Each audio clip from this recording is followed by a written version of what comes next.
Hello everyone, जय हिंद। Welcome to Jha sir academy for IAS. Guys, यहाँ पे आपको सिविल सर्विसेज की प्रिपरेशन कराई जाती है और हेल्प की जाती है कि आपको किस तरीके से प्रिपेयर करना है। यहाँ पे आपको आपकी प्रिपरेशन को एनहांस करने के लिए कुछ फ्री कंटेंट्स प्रोवाइड किए जाते हैं आपकी प्रिपरेशन के लिए। कहाँ पे आपको यूट्यूब प्लेलिस्ट में मिल जाएगा। आप यूट्यूब पे जब जाएंगे तो आपको वहाँ पे वेरियस प्लेलिस्ट अवेलेबल होंगी, जहाँ पे आपको जो डेली करंट अफेयर्स के लेक्चर्स अपलोड किए जाते हैं आपको उनकी प्रॉपर तरीके से प्लेलिस्ट अवेलेबल होगी। उसी के साथ साथ आपको मंथली प्लेलिस्ट भी मिलेगी करंट अफेयर्स की और ईयरली प्लेलिस्ट भी मिलेगी। और साथ ही जो करंट अफेयर्स डेली बेसिस पे आप लोगों को प्रोवाइड किए जाते हैं उन्हीं की फ्री ऑफ कॉस्ट आपको पीडीएफ्स भी दी जाती है हमारे टेलीग्राम चैनल पे। सो गाइज, अगर आपने टेलीग्राम चैनल ज्वाइन नहीं किया है तो तुरंत डिस्क्रिप्शन बॉक्स में जाइए, वहाँ पे आपको लिंक प्रोवाइडेड होगा जहाँ से आप हमारे चैनल को ज्वाइन कर सकते हैं और वहाँ से आप हमारी सारी पीडीएफ्स का एक्सेस ले सकते हैं। और उसी के साथ साथ गाइज, आप लोगों के लिए एक बहुत ही अच्छा इनिशिएटिव स्टार्ट किया गया है मेंस के प्रीवियस ईयर क्वेश्चन एनालिसिस का। आपको आपके लिए डेली बेसिस पर एनालिसिस किया जाता है और उसकी आप लोगों को प्लेलिस्ट प्रोवाइडेड है हमारे यूट्यूब चैनल पे ही। अलग अलग पेपर में प्रोवाइडेड है आप लोगों के कन्वीनियंस के लिए, GS1, GS2, GS3 and GS4 की। उसी के साथ साथ आप लोगों के लिए जीएस के अलग अलग सब्जेक्ट्स की भी प्लेलिस्ट अवेलेबल है। इकोनॉमिक्स है, जैसे सीसैट की आप लोगों के पास प्लेलिस्ट होगी और हिस्ट्री की भी प्लेलिस्ट आपको मिल जाएगी जो कि बिल्कुल फ्री होगी, वो आपको यूट्यूब पे ही अवेलेबल होगी। और इन्हीं प्लेलिस्ट में साथ ही साथ नए नए कंटेंट्स भी रेगुलर बेसिस पे ऐड ऑन किए जाएंगे, जिसके लिए आप लोगों को झा सर अकेडमी को रेगुलरली फॉलो करना है और अपनी प्रिपरेशन को एनहांस करना है, राइट। और उसी के साथ साथ गाइज, कुछ पेड कोर्सेज भी हैं जो आप लोगों के लिए लाए गए हैं Jha sir academy for IAS के द्वारा, जो जिन पेड कोर्सेज को झा सर खुद पर्सनली मेंटोर करते हैं, खुद उसको रिलेट करते हैं। जैसे कि जीएस का प्री प्लस मेंस बैच है गाइस, बिल्कुल जीरो से तैयारी करवाई जा रही है। झा सर खुद तैयारी करवाते हैं, पर्सनल गाइडेंस आपको दी जाती है, प्रॉपर तरीके से आपको अटेंशन प्रोवाइड की जाती है और बिल्कुल बेसिक से आपको तैयारी करवाई जा रही है आपकी प्रिपरेशन को एनहांस करने के लिए, राइट। तो आप इन कोर्सेज को भी ज़रूर ज्वाइन कीजिए। जैसे कि एक मेंस का भी आंसर राइटिंग का टेस्ट सीरीज बैच चल रहा है और प्रीलिम्स का भी टेस्ट सीरीज कोर्स चल रहा है गाइज, जो आपको हमारी ऐप पे टेस्ट सीरीज प्रोवाइड की जाएंगी। 10,000 क्वेश्चंस की आपको प्रैक्टिस कराई जाएगी। वो 10,000 क्वेश्चंस आपको कहाँ पे अवेलेबल होंगे? Jha sir academy for IAS की वेबसाइट पे भी अवेलेबल है और हमारा एक ऐप भी है Jha sir academy for IAS. आप अगर डालेंगे तो प्ले स्टोर से आपको वो ऐप मिल जाएगी, आप उसको डाउनलोड कर सकते हैं। वहाँ पे आपको प्रीलिम्स की टेस्ट सीरीज का एक्सेस भी मिल जाएगा और उसी के साथ साथ इतनी बेहतरीन ऐप है कि आपको वहाँ पे स्टडी टूल्स भी अवेलेबल हैं कि आपकी जो स्टडी है आप उसको ट्रैक कर सकते हैं कि आप कितना टाइम इफेक्टिवली स्टडी कर रहे हैं। तो इस ऐप को गाइज ज़रूर ज्वाइन कीजिएगा, डाउनलोड कीजिएगा और वेबसाइट भी अवेलेबल है। उस वेबसाइट पे भी आप जाके सब कुछ एक्सेस कर सकते हैं जो कि ऐप पे अवेलेबल है, राइट।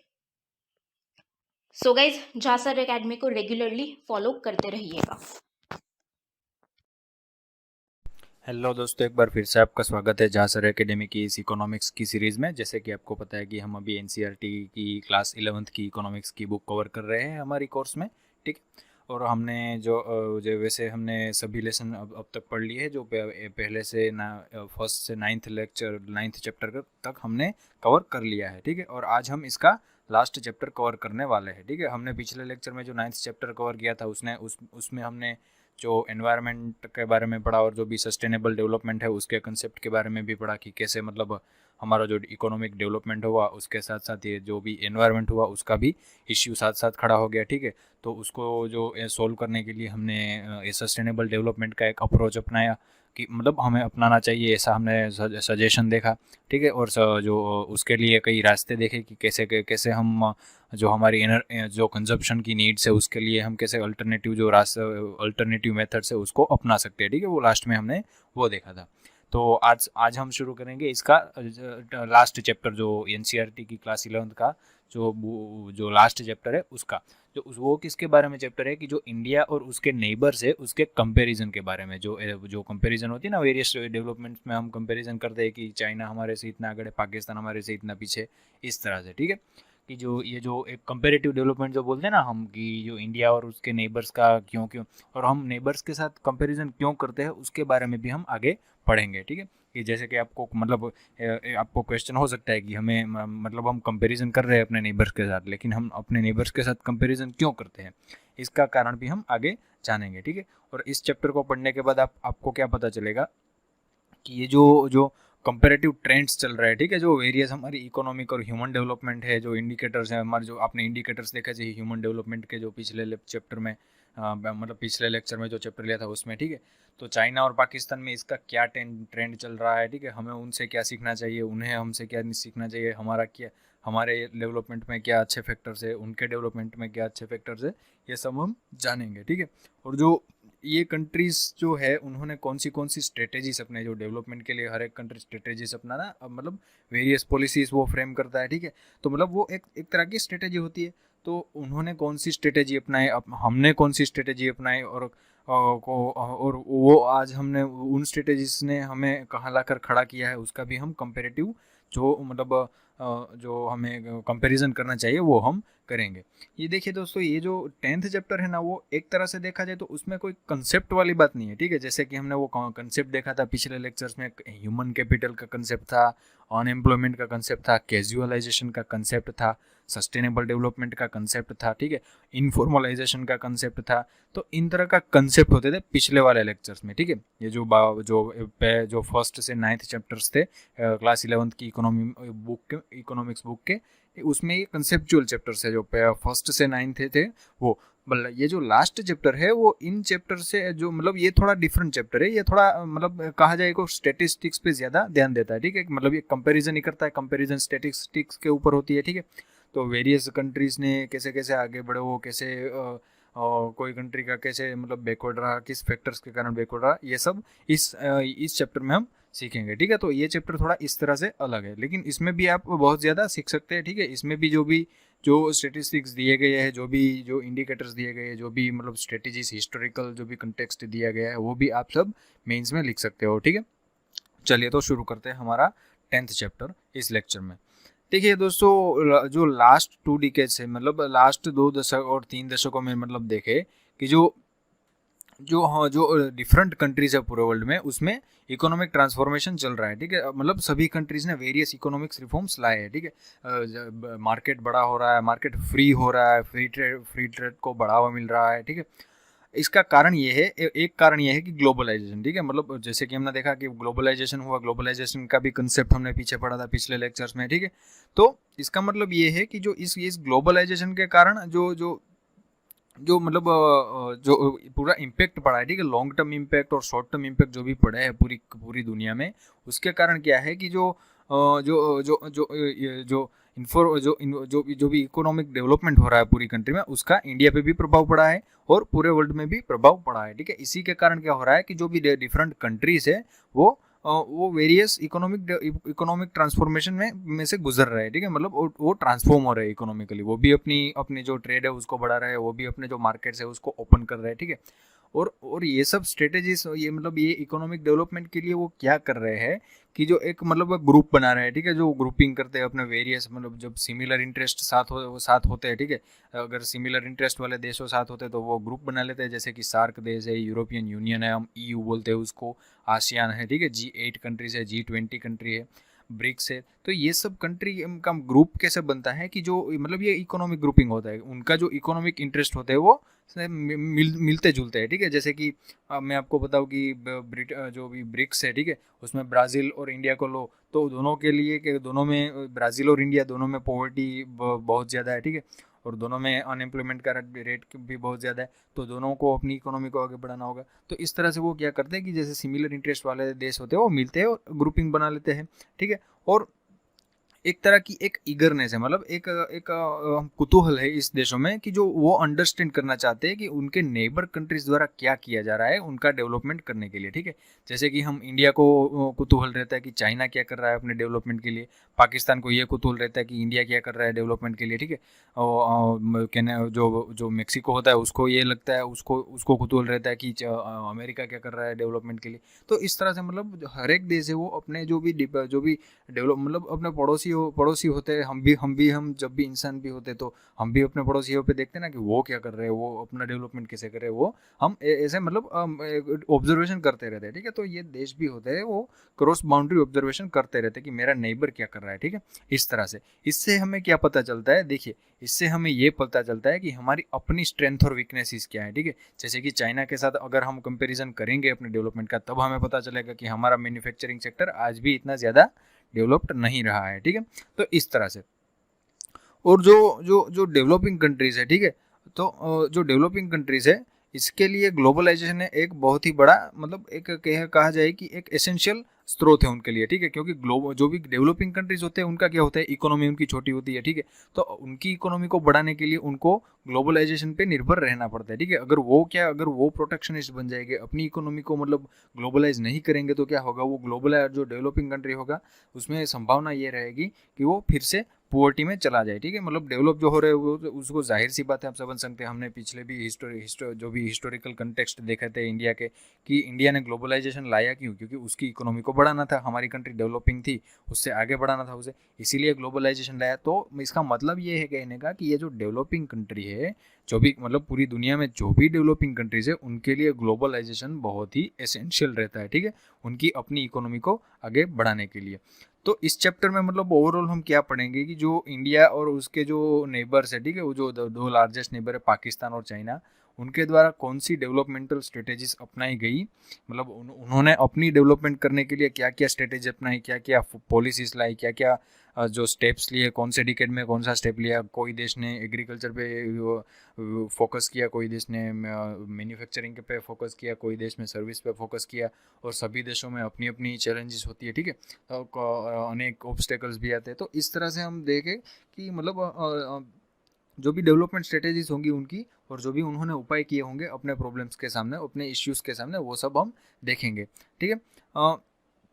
लेकिन एक बात हम कह सकते हैं कि ये जो हम आज कंपैरिजन कर रहे हैं इंडिया, चाइना और पाकिस्तान की, लेकिन एक तरह से देखें कि हमारी कंट्री और इन दोनों कंट्री में कोई पॉलिटिकल जो सेटअप है उसमें कोई भी समानता नहीं है। तो एक तरह से देखा जाए तो हमें उसकी कंपैरिजन नहीं करनी चाहिए, ठीक है। लेकिन फिर भी हम कंपैरिजन मतलब जो स्टेटिस्टिकल कंपैरिजन होती है वो करते। पॉलिटिकल पावर के सेटअप से मतलब क्या है कि चाइना, देखो चाइना डिक्टेटरशिप है, हमें पता है, ठीक है। इंडिया तो पूरी की पूरी डेमोक्रेसी है, इंडिया तो हम तो प्राउड डेमोक्रेसी है, ठीक है, विश्व की सबसे बड़ी डेमोक्रेसी का प्राउड हम लेते हैं, ठीक है। और पाकिस्तान का भी मिलिट्री स्टेट है, ठीक है, जो उसमें मिलिट्री का राज चलता है। चाइना है, उसका डिक्टेटरशिप चलता है, ठीक है। तो मतलब पॉलिटिकल सेटअप जो है वो बहुत अलग है तीनों देशों का, ठीक है। लेकिन फिर भी हम अपना जो भी कंपेरिजन होता है वो करते हैं, ठीक है। एक उसके बाद आता है कि डेवलपमेंटल पाथ की एक व्यू देखते हैं कि कौन सी कंट्री ने कैसा डेवलपमेंट चुना था, जो वेरियस जो उन्होंने जो मतलब जब से शुरू की उन्होंने डेवलपमेंट का पाथ पे चलने शुरू किया, तब से उन्होंने क्या क्या किया, इसका हम एक मतलब स्नैपशॉट व्यू, मतलब एक ओवरऑल व्यू देखते हैं, ठीक है। अब हम देखें कि ये इंडिया, चाइना, पाकिस्तान की जो डेवलपमेंटल स्ट्रेटेजीज है उसमें काफ़ी समानताएं भी हैं, ठीक है। मतलब जो हमने स्टेप्स उठाए, जो इंडिया ने स्टेप्स उठाए, जो पाकिस्तान ने स्टेप्स उठाए, जो चाइना ने स्टेप्स उठाए डेवलपमेंट के लिए, उसमें काफ़ी सिमिलरिटीज़ भी है। ये नहीं कह सकते कि वो 100% सिमिलर है, लेकिन उसमें सिमिलरिटीज़ बहुत ज़्यादा है, ठीक है। एक बहुत बड़ी एक सिमिलरिटी ये है कि इन तीनों देशों ने समान वक्त पे ही डेवलपमेंट स्टार्ट करना शुरू किया 1950s के बाद। जैसे जाहिर सी बात है कि इन तीनों देशों को जो भी चाइना था उसका एस्टेब्लिशमेंट कब हुआ था, 1949 में। हमारा और पाकिस्तान का एस्टेब्लिशमेंट कब हुआ था, 1947 में। तो मतलब एक मोटे मोटे तौर पे कहो तो कि एक समान ही समय जो 1950 का समय था, उसी समय तीनों देश ने आगे बढ़ना शुरू किया, ठीक है। तो अब सही एक समान समय पे अगर तीनों देशों ने आगे बढ़ना शुरू किया, ठीक है, तो एक देश आगे है, दो देश पीछे है, तो इसका कोई कारण रहा होगा कि एक देश की जो पॉलिसी है वो थोड़ी अच्छी रही होगी, तभी वो आगे बढ़ पाए, ठीक है। तो इसीलिए हमें कंपैरिजन ये करना पड़ता है। जो सेम टाइम पे उन्होंने स्टार्ट किया था, उसके बाद क्या आता है कि जो प्लानिंग था उनका डेवलपमेंट का, ठीक है, उसकी स्ट्रेटेजीज का, वो भी सिमिलर वेज, मतलब जो समान स्ट्रेटेजीज थे उन्हीं के ऊपर उन्होंने डेवलपमेंट का पाथ प्लान किया था। जो हमारे तीनों कंट्री ने जो भी स्ट्रेटेजीज थी वो मोटे मोटे तौर पे समान ही थी शुरुआत में, ठीक है। जो इंडिया ने जो अपनी जो फर्स्ट 5 ईयर प्लान जो लाया, जो 1951 से 1956 में, तो पाकिस्तान ने भी अपना 5 ईयर प्लान लाया था, जो अब मीडियम टर्म डेवलपमेंट प्लान बोला जाता है, वो 1956 में लाया गया था। चाइना ने भी अनाउंस कब किया अपना फर्स्ट 5 ईयर प्लान, जो 1953 में था। अपना उसने 1953 में अपना जो चाइना ने वो अपना फर्स्ट 5 ईयर प्लान लाया था, ठीक है। और 1980 तक, ठीक है, 1980 तक सुनिए, 1950 से हमने शुरू किया, जो तीनों देश थे 1950 से शुरू किया, ठीक है, डेवलपमेंट करने। और 1980 तक आते आते क्या था कि जो ग्रोथ रेट था हमारी तीनों कंट्री का वो सिमिलर ही था, ठीक है। अब तक तो हम सेम लाइंस पर ही चल रहे थे, ठीक है।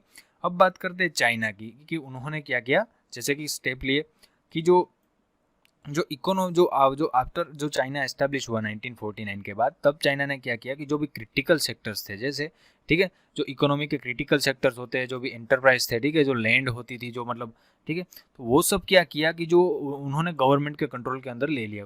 कोई भी प्राइवेट नहीं था वहाँ पे, कोई भी प्राइवेट लैंड ओनर नहीं था, वो सब लैंड थी, जो भी क्रिटिकल सेक्टर्स थे, ठीक है, महत्वपूर्ण सेक्टर थे इकोनॉमी के, और जो भी एंटरप्राइजेस थे, प्राइवेटली ओन्ड एंटरप्राइजेस, और जो लैंड थी, ठीक है, जो कल्टिवेटर्स उसमें कल्टिवेट करते थे, वो सब उन्होंने गवर्नमेंट के कंट्रोल के अंदर ले ली, ठीक है। और जो ग्रेट लीप, उसके बाद क्या शुरू हुआ कि जो एक ग्रेट लीप फॉरवर्ड नामक एक कैंपेन शुरू किया गया, ठीक है, जो 1958 में, आप मेंस में लिख सकते हो ग्रेट लीप फॉरवर्ड। अब आप ये एक कीवर्ड हो गया आपका कि अगर आपने ये मतलब क्वेश्चन के हिसाब से, अगर क्वेश्चन की डिमांड नहीं है तो आपको नहीं लिखना है, फोर्स नहीं करना है, ठीक है। मगर ऐसा क्वेश्चन आया कि चाइना और जिसमें चाइना इंडिया का जो भी डेवलपमेंटल मतलब आपको दिखाना है डेवलपमेंटल जो प्रोसेस है, ठीक है, तो उसमें आप अगर ग्रेट लीप फॉरवर्ड लिखते हो तो आपका स्कोर ज़्यादा हो जाएगा, ठीक है, क्योंकि एक ये कीवर्ड है, ठीक है। और जो ग्रेट लीप, मतलब अब हम मेन लर्निंग पे आता है। जो ग्रेट लीप फॉरवर्ड जो एक कैंपेन था उसको इनिशिएट किया गया, ठीक है। उसका एम यह था कि कंट्री का जो मतलब चाइना का मैसिव स्केल, मतलब बहुत ही बड़े स्केल पे उसको इंडस्ट्रियलाइज करना, ठीक है। हमारी कंट्री में आज भी इतना ज़्यादा इंडस्ट्रियलाइजेशन नहीं हो पाया, वो चाइना ने उस समय किया था, ठीक है। और रूरल एरिया में चाइना ने क्या किया कि एक कॉम्यून सिस्टम लाया गया, ठीक है। कॉम्यून सिस्टम अब आपको पूछा जा सकता है, प्रीलिम्स में भी पूछा जा सकता है कि कॉम्यून सिस्टम क्या था, और उसके 4 ऑप्शंस दे दिए जाएंगे, ठीक है। इस तरह से पूछा भी जा सकता है, ठीक है। तो उसमें क्या था कि जो कॉम्यून सिस्टम में क्या था, जो पीपल थे वो कलेक्टिवली लैंड को कल्टीवेट करते थे। जो लैंड थी वो तो सरकार की मालिकी में थी, लेकिन जो किसान थे, मतलब जो भी पीपल फार्मर्स थे, वो कलेक्टिवली उसमें कल्टीवेशन कर सकते थे, ठीक है। जो भी प्रोड्यूस होगी वो सरकार ले लेगी, ठीक है, मतलब सरकार की पॉलिसी के अनुसार वो जो प्रोड्यूस होगी वो बाद में डिस्ट्रीब्यूट होगी, लेकिन जो लैंड थी वो तो अभी सरकार के कब्जे में ही थी। जो फार्मर्स थे वो कल्टीवेट उनको करने को मिलता था, लेकिन उनको ओनरशिप राइट नहीं मिलता था, सिर्फ कल्टीवेशन करने को मिलता था। फिर भी ये जो जीएलएफ है, वहाँ जैसे कि हमने बोला कोई भी डेवलपमेंटल स्टेप होता है उसके कई ऑब्स्टेकल्स भी आते हैं, तो इसी तरह ये जो ग्रेट लीप फॉरवर्ड था उसमें कई प्रॉब्लम आए, ठीक है। मतलब चाइना ने एक ड्रोट, बहुत बड़ा, मतलब एक सीवियर ड्रोट के कारण क्या हुआ चाइना में कि 30 मिलियन जो पीपल थे वो भी मर गए, ठीक है। मतलब ये एक बहुत भी बड़ा नुकसान भी हुआ था चाइना को, ठीक है। और चाइना, जो रशिया था उसके साथ भी चाइना का कन्फ्लिक्ट हुआ था उस वक्त, तो रशिया ने क्या किया, जब कन्फ्लिक्ट होता है तो क्या होता है, तो मिलिटरी भी और डिप्लोमेटिकली भी कन्फ्लिक्ट हुआ, तो क्या हुआ कि रशिया जो था उसने अपने जो प्रोफेशनल्स थे, जो, ठीक है, मतलब को साइंटिस्ट हो गए चाइना में जो भेजे थे, ठीक है, जो इंडस्ट्रियलाइजेशन प्रोसेस के लिए जो प्रोफेशनल्स भेजे थे रशिया ने, वो वापस बुला लिए।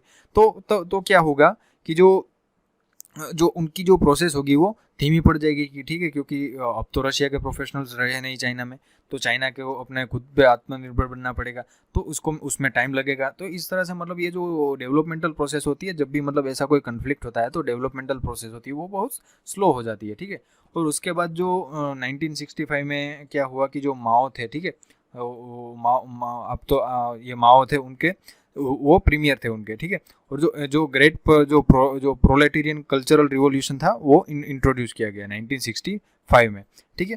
तो उसके अंदर क्या था कि जो स्टूडेंट्स और प्रोफेशनल्स थे उनको अपने कंट्री साइड में, मतलब कंट्री के बाहर, जो होता है ना, जो अर्बन एरिया के बाहर का जो एरिया क्या है, तो वो कंट्री साइड कहलाता है, ठीक है। तो वहाँ पे उनको सीखने और वर्क करने के लिए भेजा जाता था, ठीक है। उसमें जो मतलब ग्रेट प्रोलेटेरियन कल्चरल रिवॉल्यूशन उसे कहा गया था, ठीक है। उसमें मतलब ये भी एक डेवलपमेंटल प्रोसेस का एक पार्ट था कि प्रोफेशनल्स और स्टूडेंट को भेजना, वो वहाँ से क्या करेंगे कि लर्न भी करेंगे और वर्क भी करेंगे। इस तरह से मतलब चाइना धीमे धीमे आगे अभी बढ़ रहा था, ठीक है। उसके बाद जो चाइना का आज का हम इंडस्ट्रियलाइजेशन देखें तो उसका कारण एक कहा जा सकता है कि चाइना ने 1978 में जो रिफॉर्म्स इंट्रोड्यूस किए थे हमने 1990 में जाके किए, चाइना ने बहुत पहले कर दिया था, ठीक है। और हमारे जो रिफॉर्म्स थे उसके बाद भी इतना ज़्यादा इंडस्ट्रियलाइजेशन हमारे यहाँ पे नहीं हो सका था, ठीक है। और इस रिफॉर्म्स के बाद भी एक बहुत बड़ी चाइना की एक पॉजिटिव इम्पैक्ट कैसे चाइना ने खड़ा किया कि जो रिफॉर्म्स थे वो फेज्ड मैनर में उन्होंने इम्प्लीमेंट किए। ऐसा नहीं कि पूरा चाइना में डायरेक्ट इम्प्लीमेंट कर दिया, पहले छोटे क्षेत्र में किया, बाद में उससे बड़े क्षेत्र में ये रिफॉर्म्स इंट्रोड्यूस किए, बाद में उससे बड़े क्षेत्र में, इस तरह से पूरा का पूरा चाइना धीमे धीमे कवर किया गया, ठीक है। और जो एग्रीकल्चर थी उसमें जो जो जो कॉम्यून लैंड्स थे, ठीक है, ये उदाहरण है कि जो रिफॉर्म्स का एक उदाहरण है कि जो कॉम्यून लैंड्स थे, ठीक है, जो जो मतलब वो जो लैंड थी वो सरकार की मालिकी की थी, लेकिन जो स्मॉल प्लॉट्स थे वो लैंड के, ठीक है, वो किसको, इंडिविजुअल हाउस होल्ड्स को दिए जाते थे। क्यों? कल्टीवेट करने के लिए, ठीक है। जो उसमें से जो इनकम होती थी वो रख सकते थे, लेकिन उनको उसका टैक्स भरना पड़ता था, ठीक है। कि जो भी मतलब मेरे पास सपोज अगर ये लैंड है, ठीक है, तो मतलब ये पूरी चाइना की लैंड है, उसके स्मॉल प्लॉट्स किए जाएंगे, ठीक है, इस तरह से, या स्मॉल प्लॉट्स है, ठीक है। तो इसका क्या किया जाएगा, उसकी जो पूरी मालिकी है वो चाइना सरकार की है, लेकिन उसमें से इंडिविजुअल हाउस होल्ड्स को दे दिया जाएगा, उसकी मतलब कल्टीवेट करने के लिए राइट्स दे दिए जाएंगे। ओनरशिप राइट नहीं दिए जाएंगे, लेकिन कल्टीवेशन राइट हर एक हाउस होल्ड को दे दिए जाएंगे। उससे क्या होगा कि जो उससे इनकम होगी, ठीक है, वो हर एक हाउस होल्ड रख सकता है, ठीक है, लेकिन उनको टैक्स भरना पड़ेगा। किसको? चाइना की सरकार है, उसको टैक्स भर देना है उनको, ठीक है। बाकी की जो इनकम होगी वो रख सकते हैं। इससे क्या हुआ कि ये जो मतलब ये हाउस होल्ड्स थे, मतलब ओवरऑल ये जो कल्टीवेट कर रहे थे उसमें भी समृद्धि आई, क्योंकि उनको भी इनकम अच्छी होने लगी, तो ठीक है, उनकी भी मतलब ओवरऑल जो क्वालिटी ऑफ लाइफस्टाइल थी वो भी अच्छी हुई, ठीक है। इस तरह से क्या हुआ कि जो चाइना में धीरे धीरे प्रोस्पेरिटी आना शुरू हुई। जो गवर्नमेंट के द्वारा एंटरप्राइज जो आउन किए गए थे, मतलब जो भी एंटरप्राइज गवर्नमेंट के मालिकी के थे, जो हम यहाँ PSUs बोलते हैं ना, वो वहाँ पे स्टेट आउंड एंटरप्राइजेस बोले जाते हैं, ठीक है। तो जो हम इंडिया में उसको पब्लिक सेक्टर अंडर एंटरप्राइज या पब्लिक से वो PSU बोलते हैं ना, ठीक है, उनको भी कंपटीशन का सामना करवाया गया, ठीक है, मतलब किया नहीं, उन्होंने करवाया गया। उससे क्या हुआ कि जो भी उनकी प्रोडक्ट होगी वो अच्छी होगी धीमे धीमे, ठीक है। जब कंपटीशन होती है तभी जो भी प्रोडक्शन होता है वो उसकी क्वालिटी बढ़ती है, ठीक है। और जो प्राइस का फिक्सिंग था, जो भी प्रोड्यूस होती थी, ठीक है, फार्मर्स और इंडस्ट्रियल यूनिट की जो प्राइजेस थी, ठीक है, मैं आपको उदाहरण देके समझाता हूँ बाद में, पहले हम ऐसे ही समझते हैं कि जो फार्मर्स और इंडस्ट्रियल की यूनिट्स की जो प्रोड्यूस थी, मतलब प्रोडक्शन था, उसका दो रास्तों से, मतलब दो मेथड से प्राइसिंग किया गया, ठीक है। जो इंडस्ट्रियल यूनिट्स और फार्मर्स थे, ठीक है, तो वो फिक्स्ड क्वांटिटी को ऑफ इनपुट और आउटपुट को उनको मतलब प्रीफिक्स प्राइस पे ही बेचना था, बाकी की जो क्वांटिटी बची वो मार्केट प्राइस पे बेच सकते हैं, ठीक है। मैं आपको उदाहरण देके समझाऊं कि अगर ये टोटल प्राइस है, ठीक है, मतलब ये टोटल मतलब इसमें 100 प्रोडक्ट्स है, ठीक है, अगर 100 प्रोडक्ट्स है इसमें, तो एक इंडस्ट्री को उसको सेल करना है, सपोज, ठीक है, एक इंडस्ट्री है, उसमें एक इंडस्ट्री है, ठीक है, उसका ये लॉट है, जो भी ये इन्वेंटरी है उसमें ये फिनिश्ड प्रोडक्ट्स पड़ी है सब भी, ठीक है, मतलब ये जो भी प्रोडक्ट्स है वो इंडस्ट्री की प्रोडक्ट्स इसमें पड़ी हुई है उसकी इन्वेंट्री में। उसके बाद इस इंडस्ट्री को क्या करना है, उस मतलब कुछ प्राइस पे तो बेचेंगे, जैसे कि यहाँ पे बोला कि 2 मेथड पे प्राइस फिक्स की जाती थी, ठीक है। अगर इसमें 100 प्राइस है, 100 प्रोडक्ट्स है, उसमें से सपोज मान लो कि 80 प्रोडक्ट्स उनको चाइना के सरकार के द्वारा जो फिक्स की गई जो प्राइस है उन पे बेचनी है, और बाकी की जो 20 है वो मार्केट प्राइस पे वो बेच सकते हैं, ठीक है। तो मतलब ये हुआ ना dual method of price fixing, ठीक है, कि जो पर्टिकुलर जो भी कुछ हिस्सा है वो प्रीफिक्स्ड प्राइस पे बेचेंगे, और जो बाकी का कुछ हिस्सा है वो मार्केट प्राइस पे बेचेंगे। इस तरह से इसको बोलते हैं हम जो 2 वेज में प्राइस को फिक्स करना, इस तरह से, ठीक है। तो चलिए उसके आगे बढ़ते हैं कि जो चाइना ने और भी क्या किया कि जो उन्होंने एक स्पेशल इकोनॉमिक जोन सेटअप्स किए थे, जो उससे क्या हुआ कि फॉरेन इन्वेस्टर भी चाइना में अट्रैक्ट हुए, ठीक है। मतलब जो हमारे यहाँ भी होता है ना, जो स्पेशल इकोनॉमिक, जो हम भी जो SEZ बोलते हैं, ठीक है, वैसे उसी तरह चाइना ने भी इस तरह के स्पेशल इकोनॉमिक जोन्स को क्रिएट किए थे। उससे क्या हुआ कि जो फॉरेन इन्वेस्टर्स थे वो भी अट्रैक्ट हुए, ठीक है। अब हम बात करते हैं पाकिस्तान की। पाकिस्तान ने कैसे जो भी मतलब डेवलपमेंट का प्रोसेस चुना उसका, ठीक है, जो उसके भी जो पॉलिसीज है वो भी इंडिया के साथ सिमिलर ही है, ठीक है। वैसे तो पाकिस्तान इंडिया में ही उसका जन्म हुआ है, तो उसकी भी जियोग्राफी इंडिया से थोड़ी मिलती जुलती है, डाइवर्सिटी भी, ठीक है। और पाकिस्तान ने भी वैसे हमारे जैसे ही पॉलिसीज अपनाई थी, जो 1950s के बाद उन्होंने जब डेवलपमेंट करना शुरू किया तब, ठीक है। जब 1950s और 1960s के मतलब अंतिम पार्ट में पाकिस्तान ने क्या किया कि जो पॉलिसी रेगुलेटेड जो पॉलिसी फ्रेमवर्क्स होते हैं उनको इंट्रोड्यूस किया, ठीक है।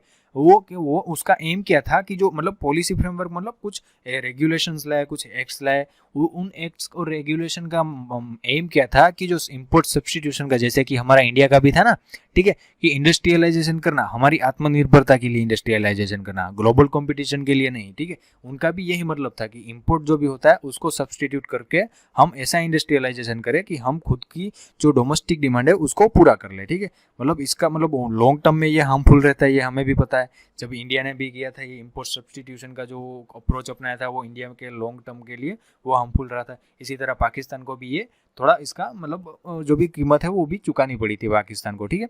और ये जो पाकिस्तान में भी ग्रीन रिवॉल्यूशन हुआ था, ठीक है, इससे क्या हुआ कि जो पाकिस्तान का जो एग्रेरियन स्ट्रक्चर है वो भी ड्रास्टिकली चेंज हो गया। मतलब एक एग्रेरियन स्ट्रक्चर मतलब एक जो एग्रीकल्चर बेस्ड इकोनॉमी थी उसमें चेंजेस है, ठीक है। जाहिर सी बात है, ग्रीन रिवॉल्यूशन आया तो पाकिस्तान भी अब थोड़ा कहे तो जो भी अपना वो भी आत्मनिर्भर बनेगा, ठीक है। वो जो फूड सिक्योरिटी है वो भी पाकिस्तान में कि थोड़ी वो उस पाकिस्तान के फार्मर्स में भी थोड़ी मतलब क्वालिटी ऑफ लाइफ अच्छी होगी, उनकी इनकम भी बढ़ेगी, इस तरह से, ठीक है।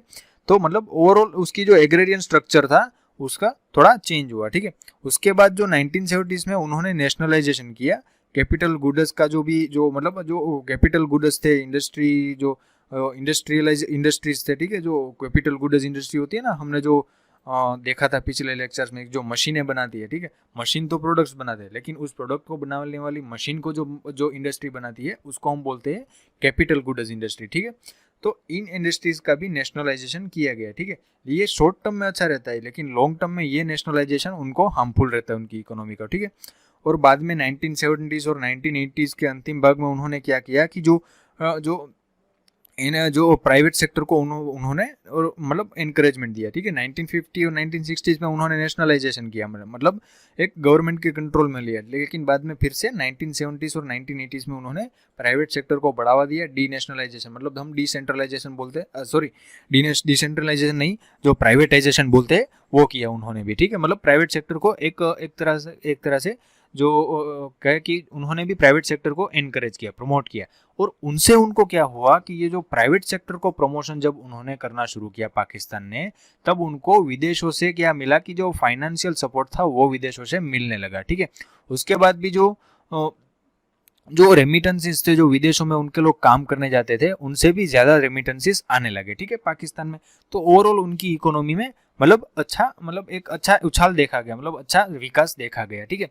उसके बाद जो 1988 था, ठीक है, जो भी जो जो जब उछाल आया उन्होंने, मतलब कंट्री की जो ओवरऑल जो इकोनॉमी बढ़ी, उसके बाद प्राइवेट सेक्टर को भी गवर्नमेंट ने ज़्यादा इंसेंटिव्स देना शुरू कर दिया, मतलब ज़्यादा प्रोत्साहन देना शुरू कर दिया। उसके बाद 1988 में कंट्री ने मतलब जो भी रिफॉर्म्स लाए गए, जैसे भी हमने एलपीजी रिफॉर्म्स लाए थे, उसी तरह पाकिस्तान में भी 1988 के आसपास जो भी रिफॉर्म्स वो लाए गए थे, ठीक है, पाकिस्तान में भी।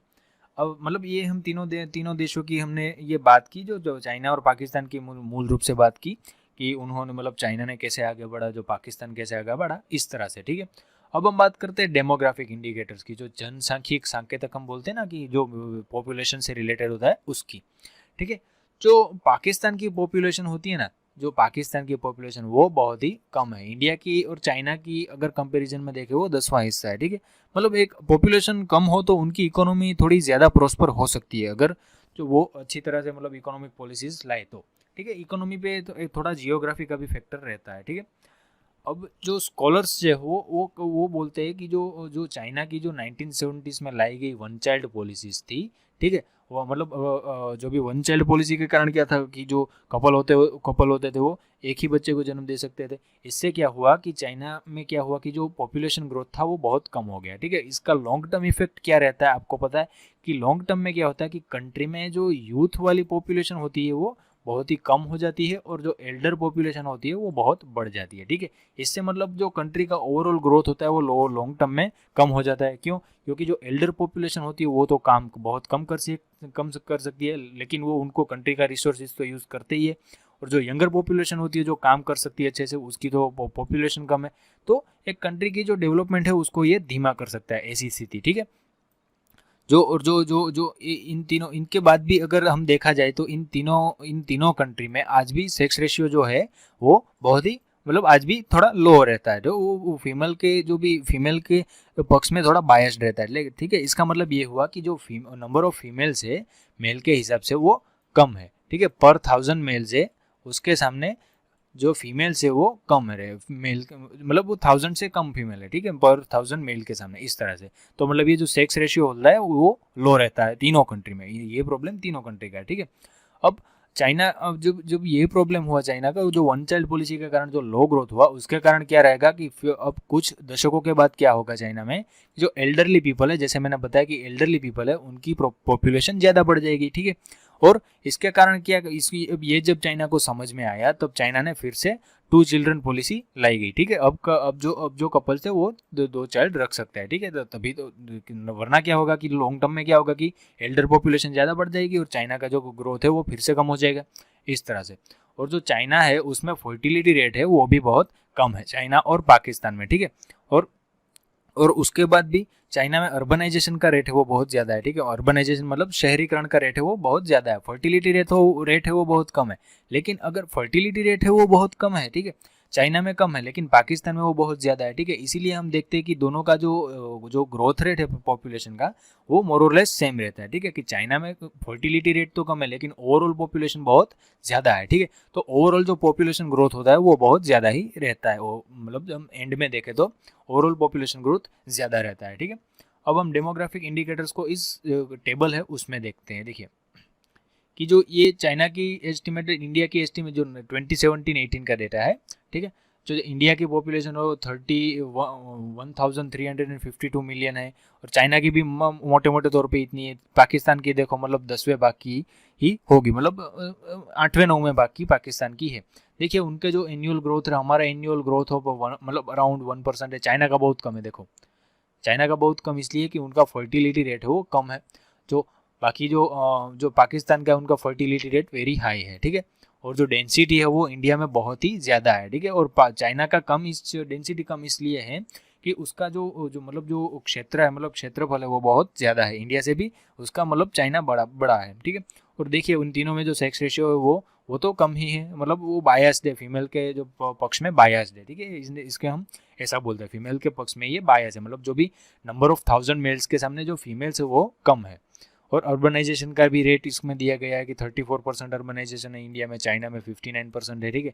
जो पाकिस्तान है उसमें 37% है। इसका फर्टिलिटी रेट भी देखिए, ये जो 2.2% है इंडिया में, ठीक है, जो मतलब ये मतलब फर्टिलिटी रेट मतलब कि एक कपल के मतलब कितने बच्चे होंगे, मतलब इसका हम बोलते हैं फर्टिलिटी रेट, ठीक है। कि इंडिया में ऑन एन एवरेज 2.2 चिल्ड्रन होते हैं, चाइना में ऑन एन एवरेज एक कपल को 1.7 चिल्ड्रन होते हैं और पाकिस्तान में देखिए आप 3.6 चिल्ड्रन होते हैं ओवरऑल ऑन एन एवरेज, ठीक है। तो मतलब ये था डेमोग्राफिक इंडिकेटर की, मतलब ये जो फैक्टर्स होते हैं वो जो किसी भी कंट्री की इकोनॉमी को आगे बढ़ाने और पीछे लाने में बहुत ही ज़्यादा महत्वपूर्ण रहते हैं, डेमोग्राफिक इंडिकेटर्स होते हैं वो। अब हम देखते हैं ग्रोथ स्लो में जीडीपी और सेक्टर्स के बारे में, ठीक है। अब जब हम डेवलपमेंट की बात करते हैं तो जीडीपी और सेक्टर्स का आना तो जाहिर सी बात है, वो उसको कंसिडर किए बिना तो हम कंपेरिजन कर ही नहीं सकते, ठीक है। चाइना की जो जीडीपी है वो सेकंड लार्जेस्ट है परचेस पावर पेरिटी के हिसाब से, पीपीटी के पीपीपी के हिसाब से। ये पीपीपी हम आगे पढ़ेंगे, ठीक है। जो 22.5 ट्रिलियन डॉलर यूएस डॉलर के हिसाब से, ठीक है, वो चाइना की जो जीडीपी है वो दुनिया में दूसरे बड़ी नंबर की है, ठीक है। इंडिया की जो आज मतलब पीपीपी के हिसाब से जो भी परचेस पावर पेरिटी के हिसाब से जो भी जीडीपी है, ठीक है, वो 9.03 ट्रिलियन डॉलर है, ठीक है। और जो पाकिस्तान की जीडीपी हो वो इंडिया के सामने देखे तो 10वें भाग की है, 0.94 ट्रिलियन डॉलर, ठीक है। और जो मतलब 11% ऑफ इंडिया जीडीपी, मतलब 10वें भाग की इंडिया की जीडीपी ही पाकिस्तान की है, ठीक है। और जो चाइना की जीडीपी है, इंडिया की जीडीपी चाइना की जीडीपी के हिसाब से सिर्फ 41% ही है, ठीक है, ठीक है, मतलब 50% से भी कम है हमारी जीडीपी चाइना के हिसाब से, ठीक है। तो इस तरह से देखा, मतलब जो डेवलपमेंट को जब हम देखते हैं तो हमें इस जीडीपी के आंकड़े को भी कंसिडर करना पड़ता है, ठीक है। जो 1960s थे पूरी दुनिया में, जब जो ग्रोथ रेट 5% भी जब 1980s थे, ठीक है, जब मंदी भी चल रही थी थोड़ी, तब पूरी दुनिया में जो जो डेवलप्ड कंट्रीज भी थे, ठीक है, उनको भी 5% डेवलपमेंट का ग्रोथ रखना, वो 5% रखना भी उनको बहुत डिफिकल्ट पड़ रहा था। उस समय में चाइना ने डबल डिजिट ग्रोथ हासिल की थी, ठीक है, जो वेरियस सेक्टर्स थे उसमें, ठीक है। मतलब एक आप चाइना की अचीवमेंट बोल सकते हो ये कि 1980s में चाइना इतना ज़्यादा आगे बढ़ रहा था, ठीक है। देखिए ये जो annual GDP growth domestic product है चाइना की और इंडिया की, देखिए चाइना का डबल डिजिट ग्रोथ है, ठीक है, 1980s 90s में। तो ये मतलब हम चाइना की एक अचीवमेंट बोल सकते हैं। इंडिया में बहुत मतलब इतना अच्छा हम आज जीडीपी में कभी परफॉर्म नहीं कर पाए हैं, ठीक है। मतलब इंडिया में कई कारण रहे इसके, इंडस्ट्रियलाइजेशन का इतना ग्रोथ ना होना, पॉवर्टी का रहना, इसके कारण मतलब कई कारण है इंडिया के, जिसके कारण इंडिया आज थोड़ा पिछड़ा हुआ है, ठीक है। इंडिया में जैसे कि देखा गया कि मतलब मॉडरेट इंक्रीज हुआ है, ये जो ग्रोथ रेट है, ठीक है, ये आपने मैंने बताया ना कि ये इतना ज़्यादा अच्छा है, इसका मतलब कोई ग्रोथ रेट का मतलब ये 1980s से देखे तो 2015 तक मतलब इतना बड़ा गैप में भी बहुत ज़्यादा कुछ हासिल नहीं कर पाया है इंडिया, मतलब इतना ज़्यादा डेवलपमेंट नहीं हुआ है, ठीक है।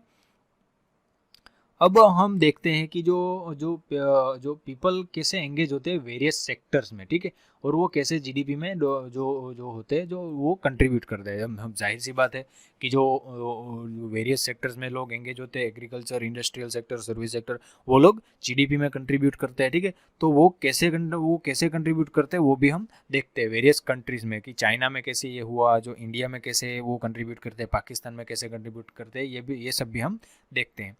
जो चाइना में क्या है कि जो टोपोग्राफिक और क्लाइमेटिक कंडीशन के कारण क्या है कि जो जो कल्टीवेशन का एरिया है वो बहुत ही कम है, ठीक है। जो चाइना में अगर आप मैप में भी देखेंगे तो चाइना में ना डेजर्ट दिखता है, वो बहुत, ठीक है, वो तकलामकान डेजर्ट है, वो बहुत बड़ा डेजर्ट है चाइना में, ठीक है।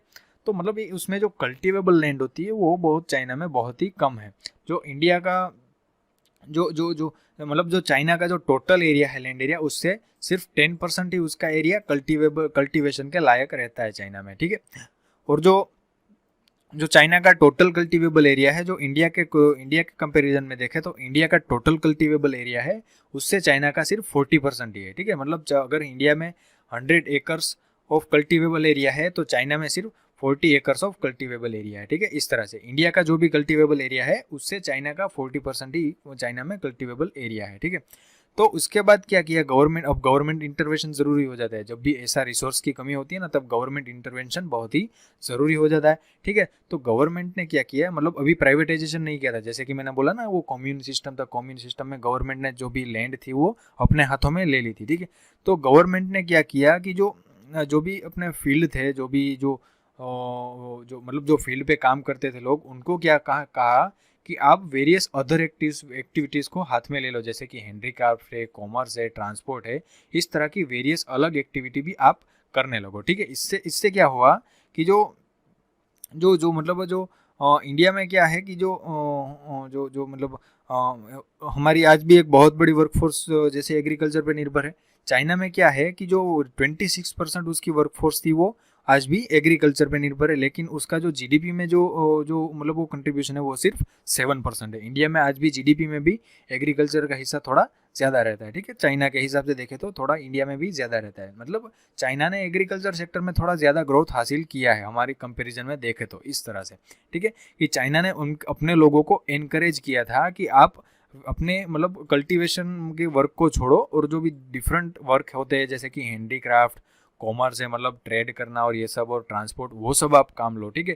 क्योंकि वरना क्या हो जाता कि कल्टीवेशन लैंड कम थी और बहुत ज़्यादा लोग अगर जो एग्रीकल्चर में जुड़ जाते तो क्या होगा, हमारी जैसी कंडीशन होगी, जो हम जो हिडन बोलते हैं ना, ठीक है, डिसगाइज्ड अनएम्प्लॉयमेंट, उसके ज़्यादा मतलब उसका रेट बहुत ज़्यादा बढ़ जाता, ठीक है। तो इस तरह की प्रॉब्लम क्रिएट होती। तो चाइना ने मतलब वक्त देखते ही अपने लोगों को एग्रीकल्चर के सेक्टर से मतलब एक्सेसिव जो लेबर फोर्स थी उसको डाइवर्ट करना शुरू कर दिया था चाइना ने, ठीक है।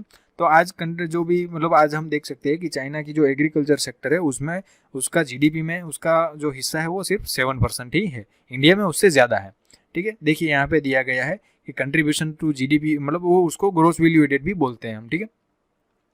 अब हम देखते हैं कि जो इंडिया में एग्रीकल्चर का 16% जो रहता है वो एग्रीकल्चर का रहता है, जो शेयर होता है, जो चाइना में 7% ही है और पाकिस्तान में 24% है, ठीक है।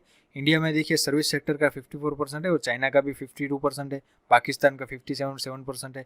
मतलब ओवरऑल हम देखें तो मतलब ये सर्विस सेक्टर का ओवर मोटे मोटे तौर पे सही रहता है, मतलब समान रहता है, ठीक है। अब देखिए चाइना का सबसे ज़्यादा इंडस्ट्रियल सेक्टर में भी इन तीनों देशों के मुकाबले चाइना का इंडस्ट्रियल सेक्टर सबसे ज़्यादा कंट्रीब्यूट करता है उसके जीडीपी में, ठीक है। अब आता है डिस्ट्रीब्यूशन ऑफ वर्कफोर्स। देखिए मतलब कितनी पॉपुलेशन कौन से सेक्टर में एम्प्लॉयड है, इसका मतलब ये हुआ डिस्ट्रीब्यूशन ऑफ वर्कफोर्स का मतलब ये हुआ है। इंडिया में आज भी 43% जो भी मतलब ये 2018-19 का आंकड़ा है, जो टोटल पॉपुलेशन है, टोटल वो जो भी लेबर फोर्स है उसमें से 43% जो लेबर फोर्स है वो एग्रीकल्चर में आज भी जुड़ी हुई है, ठीक है। ये अच्छा नहीं कहा जा सकता। आप मेरी बात फिर से सुनिए, ये अच्छा नहीं कहा जा सकता, ठीक है। और जो इंडस्ट्रियल सेक्टर है उसमें सिर्फ 25% ही लोग जुड़े हुए हैं, ठीक है। मतलब इंडिया का इंडस्ट्रियल सेक्टर उसमें बहुत ज़्यादा एम्प्लॉयमेंट जनरेट नहीं हुई है। और चाइना में जो है वो एग्रीकल्चर सेक्टर में बहुत कम लोग निर्भर करते हैं, ठीक है। उसमें इंडस्ट्री में कम लोग निर्भर करते हैं, लेकिन ज़्यादा लोग इन सर्विस सेक्टर में एब्जॉर्ब हो जाते हैं, ठीक है। इसके मोटे मोटे तौर पे उसमें एग्रीकल्चर सेक्टर में कम लोग जो इन्वॉल्वमेंट रहता है उनका चाइना में, ठीक है।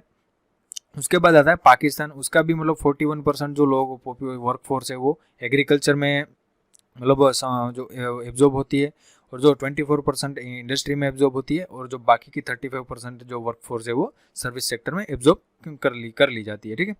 और जैसे कि नॉर्मल कोर्स ऑफ डेवलपमेंट अगर हम किसी भी कंट्री का देखें, उसमें पहले क्या होता है कि जो पहले एग्रीकल्चर पे बहुत ही ज़्यादा मतलब निर्भरता रहती है, जब भी कंट्री डेवलप हो रहा होता है तब उसके बाद एक शिफ्टिंग होता है, जो भी एम्प्लॉयमेंट होता है उसका शिफ्टिंग होता है, आउटपुट और एम्प्लॉयमेंट का एग्रीकल्चर से इंडस्ट्री तक जाता है, ठीक है। मतलब पहले प्राइमरी सेक्टर का डोमिनेंस होता है, उसके बाद जो टर्शियरी सेकेंडरी सेक्टर का डोमिनेंस होता है, उसके बाद टर्शियरी सेक्टर का डोमिनेंस होता है। इसी तरह चाइना आगे बढ़ रहा है, ठीक है। लेकिन इंडिया और पाकिस्तान में क्या हुआ कि जो इंडिया और पाकिस्तान इन दो मतलब चाइना का जो नॉर्मल कोर्स है डेवलपमेंट का, ठीक है, पहले प्राइमरी सेक्टर, उसके बाद सेकेंडरी सेक्टर, उसके बाद टर्शियरी सेक्टर। लेकिन चाइना, इंडिया और पाकिस्तान का क्या है कि हमने डायरेक्टली एग्रीकल्चर से सर्विस सेक्टर में जंप किया है, ठीक है। हमारी जो भी वर्कफोर्स थी वो डायरेक्टली जो भी एग्रीकल्चर सेक्टर है उसमें से डायरेक्ट सर्विस सेक्टर में शिफ्ट हुई है, ठीक है। इंडस्ट्री का इसीलिए मतलब इतना ज़्यादा हमारा इंडस्ट्री सेक्टर क्या है कि उतनी ज़्यादा जॉब भी जनरेट नहीं कर पाया है, ठीक है। जो जॉबलेस ग्रोथ बोल रहे थे हम, ठीक है, वो भी हमारी कंट्री में प्रिवेलेंट है। इसके कारण इंडस्ट्री में भी बहुत ज़्यादा इतना डेवलपमेंट नहीं हो पाया हमारी कंट्री में, ठीक है। तो मतलब इंडिया को इसके मतलब लॉन्ग टर्म कंसिक्वेंसेज भी भुगतने पड़े, ठीक है। और जो हमारी कंट्री में जो सर्विस सेक्टर है, ठीक है, जो सर्विस सेक्टर वो हमारी तीनों कंट्री में सबसे ज़्यादा मतलब जो कंट्रीब्यूट करता है, ठीक है। यहाँ पे देखा 54%, 52%, 57%, मतलब जो सर्विस सेक्टर है वो हमारी तीनों कंट्री की इकोनॉमी में, जीडीपी में सबसे ज़्यादा कंट्रीब्यूट करता है, ठीक है। और वो एक बहुत बड़ा महत्वपूर्ण एक एम्प्लॉयर भी रहता है। ये जो सेक्टर है वो बहुत एक अच्छी सी पॉपुलेशन को एम्प्लॉय भी करता है, ठीक है। और उसके बाद जो लास्ट 5 दशकों की बात करें, ठीक है, और जो ग्रोथ ऑफ एग्रीकल्चर सेक्टर है, जो लार्जेस्ट प्रोपोर्शन ऑफ वर्कफोर्स को मतलब बहुत बड़ी एक प्रोपोर्शन को, ठीक है, वो एम्प्लॉय करता है हम तीनों कंट्री में एक बहुत बड़ी जो प्रोपोर्शन ऑफ वर्कफोर्स है वो एग्रीकल्चर में जुड़ी हुई है। उसका जो डेवलपमेंट का जो रेट है वो डिक्लाइन हुआ है, ठीक है। जाहिर सी बात है, जैसे जैसे इकोनॉमी आगे बढ़ेगी वैसे वैसे एग्रीकल्चर का डिक्लाइन होगा, एग्रीकल्चर का जो ग्रोथ है वो डिक्लाइन होता जाएगा इस तरह से, ठीक है। इसीलिए इन तीनों कंट्री में जैसे जैसे डेवलपमेंट आया वैसे वैसे एग्रीकल्चर सेक्टर का ग्रोथ धीरे धीरे कम होता जा रहा है, ठीक है। मतलब जो भी वर्कफोर्स है वो धीरे धीरे शिफ्ट हो रही है दूसरा जो भी फील्ड है, सेक्टर्स है उसमें, ठीक है। और यहाँ पे एक जो आउटपुट जो भी ग्रोथ है, ठीक है, उसका भी डिफरेंट सेक्टर का आउटपुट ग्रोथ देखा जा रहा है, ठीक है। कि जो मतलब आउटपुट मतलब ये परसेंटेज में आता है कि इंडिया में एग्रीकल्चर का आउटपुट ग्रोथ 3.1% था, उसके इंडस्ट्री का 7.4 था, ठीक है, सर्विस का इतना था 1990 में, ठीक है। देखिए चाइना का, देखिए इंडस्ट्रियल सेक्टर में और सर्विस सेक्टर में डबल डिजिट में ग्रोथ रहा है, ठीक है, जो 1990s में, ठीक है। और जो पाकिस्तान है उसका तो मतलब मोटे मोटे तौर पे हमारे जितना ही है, ठीक है। लेकिन चाइना का देखिए, अब चाइना का कंपैरिजन जो हम कर रहे हैं ना, इसीलिए तो कर रहे हैं कि उसका डबल डिजिट ग्रोथ था 1990s और 1980s में, ठीक है। जो देखिए इंडस्ट्रियल सेक्टर का और सर्विस सेक्टर का मतलब चाइना ने बहुत उसी वक्त चाइना बहुत आगे बढ़ रहा था, ठीक है। तो इस तरह से हम कहें कि चाइना का जो ग्रोथ है वो एक मैन्युफैक्चरिंग और सर्विस सेक्टर के कारण बहुत ही ज़्यादा है, ठीक है। चाइना में मतलब चाइना का आज जो बहुत बड़ा ग्रोथ देख रहे हैं पूरी दुनिया में, ठीक है, उसके दो सेक्टर के कारण है, जो भी मैन्युफैक्चरिंग सेक्टर है वो और सर्विस सेक्टर है वो। लेकिन इंडिया में ये जो हमारा जो पूरा ग्रोथ है वो सिर्फ सर्विस सेक्टर के कारण ही है, क्योंकि हमारा इंडस्ट्रियल सेक्टर इतना ज़्यादा पावरफुल अभी नहीं है, ठीक है। अब यहाँ पे जो इंडिकेटर्स ऑफ ह्यूमन डेवलपमेंट है वेरियस, जो ठीक है, ये जो टेबल दिया गया है उसी में हम ह्यूमन डेवलपमेंट देखें कि जो ह्यूमन डेवलपमेंट का जो इंडेक्स है, ठीक है, जो HDI हम बोलते हैं, चाइना का सबसे ज़्यादा है हमारे तीनों में, ठीक है, मतलब वहाँ का ह्यूमन डेवलपमेंट अच्छा है, ठीक है। देखिए उसका चाइना जो रैंक, उसका जो ह्यूमन डेवलपमेंट इंडेक्स का रैंक है वो सबसे कम है, ठीक है, मतलब जितना कम रैंक हो उतना अच्छा ह्यूमन डेवलपमेंट गिना जाता है। देखिए लाइफ एक्सपेक्टेंसी भी उनकी बहुत ज़्यादा है, हमसे ज़्यादा है, हमारी 69 जितनी है, उनकी 76 तक है। इसका मतलब ये हुआ कि चाइना में जो मतलब जो एवरेज लोग, जो भी एवरेज जो लाइफ की जो लेंथ होती है लोगों की, वो 76 ईयर्स है, ठीक है। इसका मतलब ये भी हुआ कि चाइना का हेल्थ केयर सिस्टम अच्छा है, ठीक है। और जो स्कूलिंग ईयर्स है जो भी बच्चों के, ठीक है, जो जो 15 ईयर्स की एज और उसके अबो के बच्चों को गिने तो वो 7.9% है चाइना में, ठीक है। वो हमारे और पाकिस्तान से ज़्यादा है। जो ग्रोस नेशनल इनकम बोलते हैं PPP पर US dollar, PPP US dollar, तो पर कैपिटा जो नेशनल इनकम बोले तो वो चाइना की हमारे से ज़्यादा, तो 2 पॉइंट मतलब 2.5 गुनी है, देखिए हमारे से, ठीक है। हमारी और पाकिस्तान की मोटे मोटे तौर पे समान तक रहती थी 25, ये 2015-2018 का डेटा है, ठीक है। और जो पीपल भी वो बिलो पॉवर्टी लाइन को अगर हम देखें कि जो ये जो जो PPP के हिसाब से जो भी ये पॉवर्टी लाइन तय की गई थी 3.20 US डॉलर पर डे, ठीक है, 2011 में ये तय किया गया था।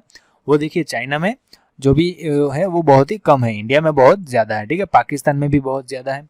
जो इन्फेंट मोर्टालिटी रेट है, ठीक है, पर मतलब इन्फेंट मोर्टालिटी रेट मतलब जो भी बच्चा जन्मते ही मर जाता है वो, ठीक है।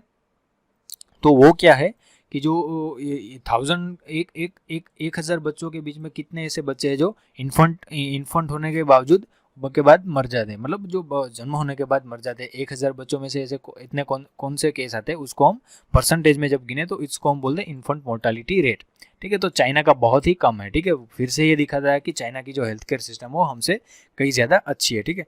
मेटरनल मोर्टालिटी रेट है वो भी चाइना में कम है बहुत ही, कि जो जो जो जो जो मदर होती है उसका डेथ हो जाता है, ठीक है, जो बच्चे के जन्म के बाद, तो इसका रेट होता है वो पर लाख बर्थ में गिना जाता है, ठीक है। आपको ये भी पूछा जा सकता है कि वो कितने पर लाख बर्थ होता है, पर 1000 बर्थ होता है, ये भी आपको याद रखना है। तो चाइना में वो बहुत कम रहता है पाकिस्तान और इंडिया के कंपेरिजन में, ठीक है। जो जो बेसिक सैनिटेशन जी कितनी परसेंटेज पॉपुलेशन को मिलता है, हमारी कंट्री में 60% को बेसिक सैनिटेशन मिलता है, चाइना में 75% है ये आंकड़ा, ठीक है, हमसे ज़्यादा है। जो बेसिक ड्रिंकिंग वाटर सोर्स है जो वो कितना मतलब कितनी प्रोपोर्शन के पास है, चाइना में ये आंकड़ा फिर से ज़्यादा है हमारे कंट्री से, ठीक है। और जो अंडर न्यूरिश्ड चिल्ड्रन होते हैं, ठीक है, जो माल न्यूरिश्ड चिल्ड्रन हम बोलते हैं, अंडर न्यूरिश्ड चिल्ड्रन बोलते हैं, वो चाइना में बहुत ही कम है, हमारी कंट्री में बहुत ही ज़्यादा है, 37.9%, ठीक है। मतलब ये बहुत ही ज़्यादा गैप रहता है हमारी कंट्री और चाइना में, ठीक है। और पाकिस्तान में भी, पाकिस्तान का हमारे आंकड़ों के साथ साथ ही, पाकिस्तान हमेशा हमारे साथ साथ आंकड़ों में रहता है, ठीक है। लेकिन चाइना देखिए, चाइना बहुत ही इन क्षेत्रों में मतलब ओवरऑल ह्यूमन डेवलपमेंट में चाइना आज आगे बढ़ा हुआ है, ठीक है। अब चाइना मतलब एक ये जो टेबल से हमने देखा कि चाइना जो है पाकिस्तान इंडिया से आगे बढ़ रहा है, ठीक है। वो मेन कई ये सभी इंडिकेटर मतलब जो मेन इंडिकेटर, इसमें से कई इंडिकेटर्स के कारण ये ऐसा है कि चाइना हमारे से आगे बढ़ रहा है, ठीक है। जो पॉपुलेशन बिलो पॉवर्टी है और हेल्थ इंडिकेटर्स है जैसे कि उन सब में चाइना है वो आगे है हमसे, ठीक है। और जो भी जो हमारी कंट्री में जो पाकिस्तान और चाइना दोनों को गिने तो सॉरी पाकिस्तान और इंडिया दोनों में प्रॉब्लम है, जो मैटरनल मोर्टालिटी रेट है उसका रेट हाई रहता है, ठीक है। आज भी हम इतना हेल्थ केयर हमारा एक्सपांड होने के बावजूद भी हमारी कंट्री में हमारी कंट्री और पाकिस्तान दोनों में मैटरनल मोर्टालिटी रेट ज़्यादा रहता है हमारी कंट्री में, ठीक है। जो 178 और 174 का आंकड़ा था जो हमारा और पाकिस्तान का, ठीक है, जो ठीक है, तो वो मतलब एक कंपैरिजन चाइना की कंपैरिजन में बहुत ही हाई कहा जा सकता है, ठीक है। अब हम आगे बढ़े तो ये जो तीनों कंट्रीज में जो भी जो ड्रिंकिंग वाटर के सोर्सेज थे वो भी हमने देखा कि जो चाइना में है वो बहुत ही बड़े पॉपुलेशन में वो ड्रिंकिंग वाटर के सोर्सेज को अवेल कराता है। और जो पीपल बिलो पॉवर्टी का जो इंटरनेशनल पॉवर्टी रेट है 3.2 US डॉलर, ठीक है, 3.2 US डॉलर पर डे, उसका जो इंडिया में इसका लार्जेस्ट शेयर है, 37.9 का आंकड़ा था हमारी कंट्री में, ठीक है। अब इसके कारण क्या है, कई फैक्टर्स होते हैं इसके कि जो इंडिया में ऐसी पॉलिसीज़ नहीं लाई गई होगी, इनके इंडिया में चाइना ने अच्छी अच्छी पॉलिसी लाई होंगी, जैसे कि मैंने बताया ना कि चाइना ने उस पहले के समय में ही लोगों को एग्रीकल्चर सेक्टर से बाहर निकाल के दूसरे सेक्टर्स में शिफ्ट करना शुरू कर दिया था, ठीक है। मतलब ऐसी पॉलिसीज़ के कारण क्या है कि चाइना में आज पॉवर्टी बहुत कम हो गई है, ठीक है। अब ये क्या है कि जो जजमेंट हम एज ए ये जो जजमेंट आते हैं, ये जो फैक्टर्स होते हैं, ठीक है, ये जो इंडिकेटर्स है उसके जजमेंट में भी एक प्रॉब्लम आता है, ठीक है। एक प्रॉब्लम में, इसमें प्रॉब्लम क्या है कि देखिए, एक तरफ तो ये इंपॉर्टेंट इंडिकेटर्स है, हमें सबको पता है, ठीक है, ये बहुत ही इंपॉर्टेंट इंडिकेटर्स होते हैं किसी भी कंट्री के लिए, ठीक है। और लेकिन प्रॉब्लम ये है कि ये इंडिकेटर्स संपूर्ण नहीं है, ठीक है, ये सफिशिएंट नहीं है, ठीक है, कि जो मतलब जितने ज़्यादा इंडिकेटर्स होने चाहिए इन सबको इसमें समावेशित नहीं किया गया है, ठीक है। हमें एक लिबर्टी इंडिकेटर्स जो होते हैं उनको भी हमें इसमें इंक्लूड करना चाहिए, ठीक है। मतलब ये जो ह्यूमन डेवलपमेंट चाइना में हुआ, ठीक है, जैसे उसके ह्यूमंस ज़्यादा डेवलप है ऐसे हम कहें, लेकिन उसमें अगर क्या ज़्यादा लिबर्टी है उन कंट्री में? नहीं, उसको तो वो कंट्री में तो डिक्टेटरशिप ज़्यादा है, ठीक है। तो इस तरह से ये जो इंडिकेटर्स दिखाते हैं, मतलब ये ओवरऑल सबसे, मतलब ये ओवरऑल ग्रोथ नहीं दिखाते, ये इंपॉर्टेंट है, लेकिन और ज़्यादा इंडिकेटर्स हमें ऐड करने चाहिए ये जो भी आइटम्स है उसमें, ठीक है। जो लिबर्टी इंडिकेटर्स होते हैं, जो जो ठीक है, जैसे कि जो जो एक डेमोक्रेटिक पार्टिसिपेशन का जो सोशल और पॉलिटिकल डिसीजन मेकिंग है उसमें डेमोक्रेटिक पार्टिसिपेशन है, ठीक है, उसका एक एक्सटेंट कितना है, ठीक है, मतलब उसका व्यापक उसका कितना व्यापक है, जो भी रोल रहता है डेमोक्रेसी में जो उसकी पॉपुलेशन का, ठीक है, वो भी ऐड करना चाहिए। मतलब इसका मतलब ओवरऑल ये कॉम्प्लेक्स ये जो वर्डिंग है कि एक्सटेंट ऑफ डेमोक्रेटिक पार्टिसिपेशन, इसका मतलब ये है कि पॉपुलेशन जो कंट्री की है, उसके सिटीजन्स है कंट्री के, वो कितनी आज़ादी है उनके पास कि जो अपनी कंट्री के पॉलिटिकल और सोशल डिसीजन मेकिंग है, ठीक है, जो इलेक्शनियरिंग है उन सब में वो कितने आज़ादी से पार्ट ले सकते हैं, ठीक है, वो इनकी लिबर्टी हुई। तो हमारी कंट्री में वो सबसे ज़्यादा लिबर्टी मिलती है। चाइना में तो डिक्टेटरशिप है, वहाँ के लोगों को कम आज़ादी है, ठीक है। और जो पाकिस्तान है वो भी मिलिट्री स्टेट है, वहाँ भी वहाँ के लोगों को कम आज़ादी मिलती होगी, ठीक है। तो इन सबको हमें ऐड करना चाहिए, ठीक है, लेकिन इनको अच्छा इतना ज़्यादा फोकस नहीं मिलता है, ठीक है। और जो कॉन्स्टिट्यूशनल प्रोटेक्शन है, सिटीजन्स के राइट होते हैं, ठीक है, उसको कितना कॉन्स्टिट्यूशनल प्रोटेक्शन जो प्रोटेक्शन मिलना चाहिए, ठीक है, वो इस इंडिकेटर को भी हमें ऐड करना चाहिए, ये जो डेवलपमेंट के इंडेक्स था उसमें, ठीक है।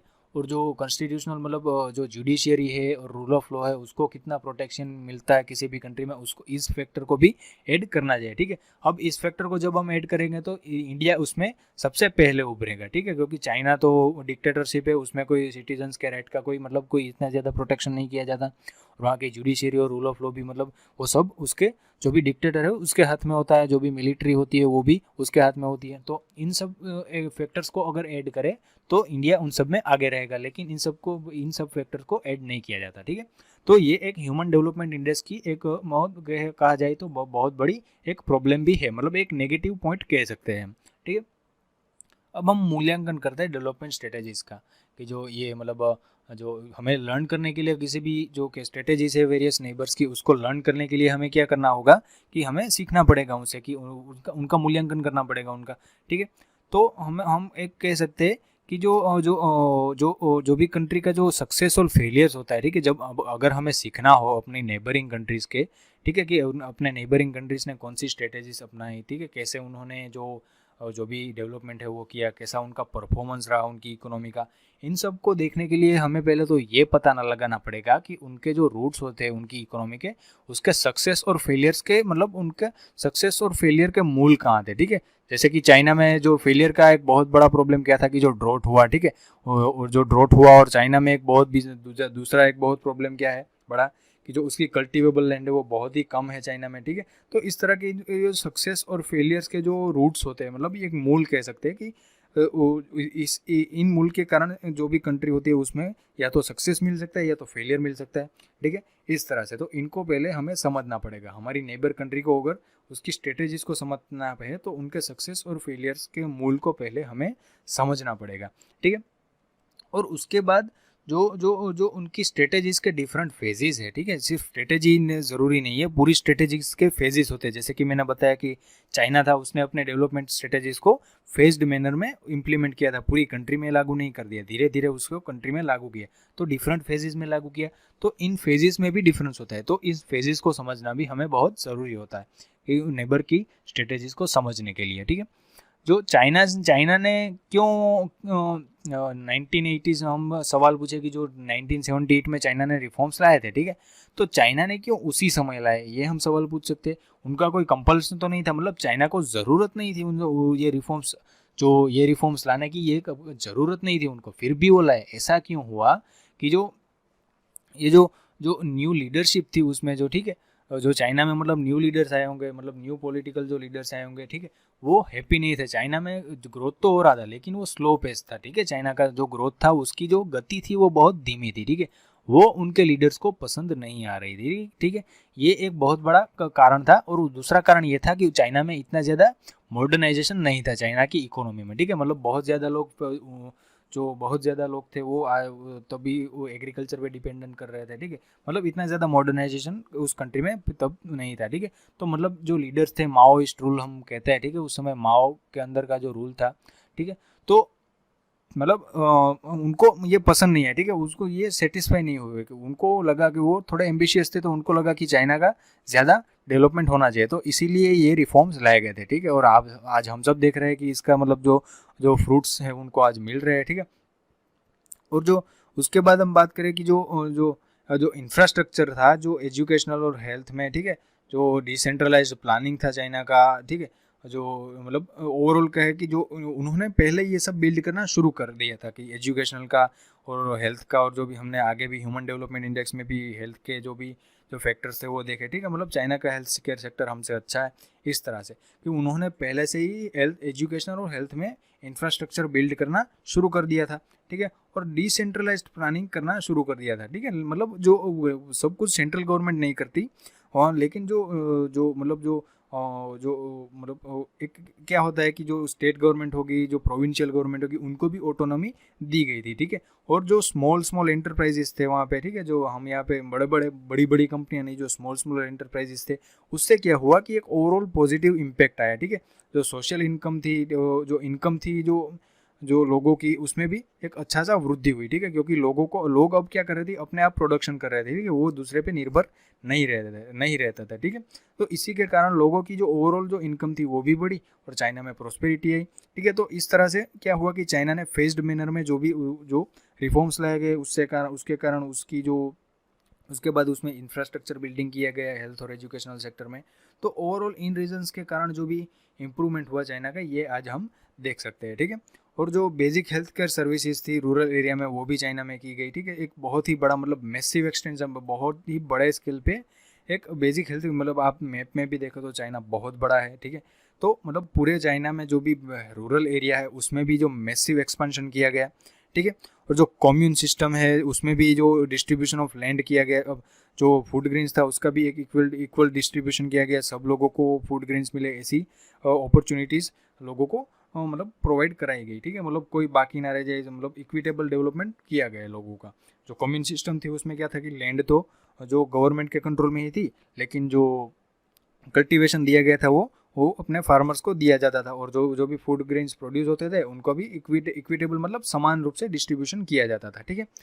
और उसका भी एक बहुत बड़ा एक रीज़न ये था उनका, जो भी एक सक्सेस होने का चाइना का, ये जो रिफॉर्म्स होते थे ना, ये पहले स्मॉलर लेवल पे इम्प्लीमेंट करते थे। ये ऐसा नहीं कि पूरे कंट्री में डायरेक्ट इम्प्लीमेंट कर दिया, ऐसा नहीं। जो वो बाद में पहले स्मॉलर लेवल पे जब सक्सेस होता था, बाद में थोड़े जो भी ज़रूरी मॉडिफिकेशन वो करने के बाद वो मैसिव स्केल पे उसको एक्सपांड करते थे, ठीक है। जैसे मतलब पूरे के पूरे मतलब कंट्री में एक्सपांड करना, ठीक है। और जो वो फार्मर्स थे, जो फार्मर्स में उनको इसका एक उदाहरण दिया गया है कि जो फार्मर्स थे उनको जो भी पहले छोटे छोटे प्लॉट दिए गए लैंड को, जो भी छोटी अपनी पॉपुलेशन को दी गई जो ये प्लॉट्स थे वो, ठीक है, कल्टीवेशन करने के लिए। इसके बाद क्या किया गया कि जो उसके बाद पूरी की पूरी पॉपुलेशन को ये प्लॉट्स कल्टीवेट करने को दे दिए गए, ठीक है। मतलब फेस्ड मैनर में इम्प्लीमेंटेशन हुआ। इससे क्या हुआ कि एक बड़ी संख्या में जो पुअर लोग थे उनमें प्रॉस्पेरिटी आई, उनकी इनकम बढ़ी, इसलिए उन्होंने प्रॉस्पेरिटी आई, ठीक है। और ऐसे ये हुआ कि जब ऐसे एक तरह से इकोनॉमी स्ट्रांग हो गई, ठीक है। एग्रीकल्चर सेक्टर में अब इनकी इकोनॉमी स्ट्रांग हो गई, ठीक है। तो इनका एक बेस बन गया, इसकी इकोनॉमी का बेस बन गया कि इसके लिए अब आगे नए रिफॉर्म्स लाने के लिए इसका एक बेस तैयार हो गया चाइना में, ठीक है। मतलब अब ये और ज़्यादा अच्छे रिफॉर्म्स ला सकते हैं, ठीक है। और पाकिस्तान की बात करें तो विद्वान ये कहते हैं कि पाकिस्तान में रिफॉर्म्स प्रोसेस के बाद एक मतलब जो इकोनॉमी का डाउनफॉल हुआ है, मतलब इकोनॉमी की स्थिति बिगड़ चुकी है, ठीक है। और जो पाकिस्तान का और मतलब इंटरनेशनल डेटा देखें तो पाकिस्तान में जो पॉवर्टी लाइन है वो हेल्दी है, ठीक है। मतलब पाकिस्तान की पॉपुलेशन है वो आज भी कम है, मतलब पॉवर्टी लाइन के नीचे कम प्रोपोर्शन में पाकिस्तान की पॉपुलेशन है। लेकिन जो पाकिस्तान का ऑफिशियल डेटा देखे, ठीक है, तो उसमें पॉवर्टी का मतलब राइजिंग देखा जा रहा है, मतलब पॉवर्टी पाकिस्तान के डेटा में पॉवर्टी को बढ़ती हुई बताया जा रहा है, ठीक है, इस तरह से। और जो पाकिस्तान के इस कारणों को देखें कि जो पाकिस्तान में पहले ग्रोथ हुआ, ठीक है, पहले स्लो डाउन हुआ और उसके बाद जो पहले मतलब पाकिस्तान में ग्रोथ तो हुआ था, हमने देखा था जो पॉलिसीज के कारण, ग्रीन रिवॉल्यूशन के कारण, लेकिन फिर से डाउनफॉल हुआ और फिर से जो पॉवर्टी हुई वो फिर से रीइमर्ज हुई, ठीक है। पहले पॉवर्टी कम हुई थी लेकिन फिर से वो बढ़ने लगी। इसका कारण एक तरह से हम ये कह सकते हैं कि जो एग्रीकल्चर ग्रोथ था और जो फूड सप्लाई था, जो फूड सप्लाई का सिचुएशन था, वो जो गुड हार्वेस्ट पे बेस्ड था, ठीक है, ना कि जो इंस्टीट्यूशनल प्रोसेस और मतलब एक टेक्निकल प्रोसेस होता है, ठीक है, जो मार्केट प्रोसेस होता है उसके ऊपर बेस्ड नहीं था, लेकिन गुड हार्वेस्ट पे वो बेस्ड था। जो एग्रीकल्चर का ग्रोथ था और फूड सप्लाई का, मतलब जब पूरी अच्छे से रेन होगी तब उनका एग्रीकल्चर सेक्टर अच्छे से आगे बढ़ेगा, उसकी जो फूड सप्लाई होगी वो भी अच्छे से काम करेगी। जब भी रेन कम होगी और जो मानसून जब वीक हो जाएगा तब उनका कोई भी मतलब ये अच्छे से काम नहीं करेगा, ये जो एग्रीकल्चर ग्रोथ है वो फिर से कम हो जाएगा, ठीक है। मतलब अगर जब हार्वेस्ट गुड होगा, हार्वेस्ट अच्छे से होगा, तो ही उनकी एग्रीकल्चर जो ग्रोथ है वो आगे बढ़ेगी, वरना हार्वेस्ट अगर अच्छा नहीं हुआ तो एग्रीकल्चर ग्रोथ है और फूड सप्लाई है वो फिर से कम हो जाएगी। इसी मतलब ये एक कारण क्या हुआ कि ये एक नेचुरल फैक्टर हो गया, ठीक है, कि मानसून तो अनसर्टेन होता है, ठीक है। तो जो इसी के कारण इसी कारण की वजह से क्या हुआ कि पाकिस्तान की इकोनॉमी को आज फिर से मतलब पॉवर्टी उसमें इंक्रीज हो रही है, ठीक है, और पाकिस्तान की इकोनॉमी आज डाउनफॉल हो रही है। अब बात करें पाकिस्तान में जो जो बहुत उसका एक दूसरा फैक्टर देखे पाकिस्तान की इकोनॉमिक डाउनफॉल का, कि जो पाकिस्तान में आज जो फॉरेन एक्सचेंज आता था ना, ठीक है, वो रेमिटेंसीज है, जो बहुत बड़ा मतलब एक मोस्ट ऑफ जो फॉरेन एक्सचेंज आता था वो जो रेमिटेंसीज के कारण है। रेमिटेंसीज आप सब जानते हैं कि जो पाकिस्तान के लोग बाहर काम करने जाएंगे, ठीक है, तो वो वहाँ से कमा के पाकिस्तान में भेजेंगे, तो इसको हम बोलते हैं रेमिटेंस। तो ये जो पाकिस्तान का जो टोटल फॉरेन एक्सचेंज आता था उसमें बहुत ही बड़ा शेयर वो रेमिटेंस का रहता था। मतलब पाकिस्तान बहुत ज़्यादा कुछ एक्सपोर्ट नहीं करता था, ठीक है, जो एक्सपोर्ट से जो उनका आना चाहिए फॉरेन एक्सचेंज वो इतना बड़ा शेयर उसका नहीं था, ठीक है। तो इससे क्या हुआ कि जो जो जो जो जो जो रेमिटेंसेस पढ़ने के कारण क्या होता है कि मतलब ये रेमिटेंस होता है वो जो लोग बाहर काम करते होगा उनसे आता होगा, और जो भी एग्रीकल्चरल प्रोडक्ट्स होती है जो पाकिस्तान में वो एक्सपोर्ट की जाती होगी वो भी वोलेटाइल होती है, मतलब उसमें अनसर्टेनिटी होती है, वो कभी भी कम हो सकता है, ठीक है। इस तरह से जो पाकिस्तानी के वर्कर होते हैं जो मिडल ईस्ट में काम करते हैं, ठीक है, वो भी वोलेटाइल होता है, ठीक है।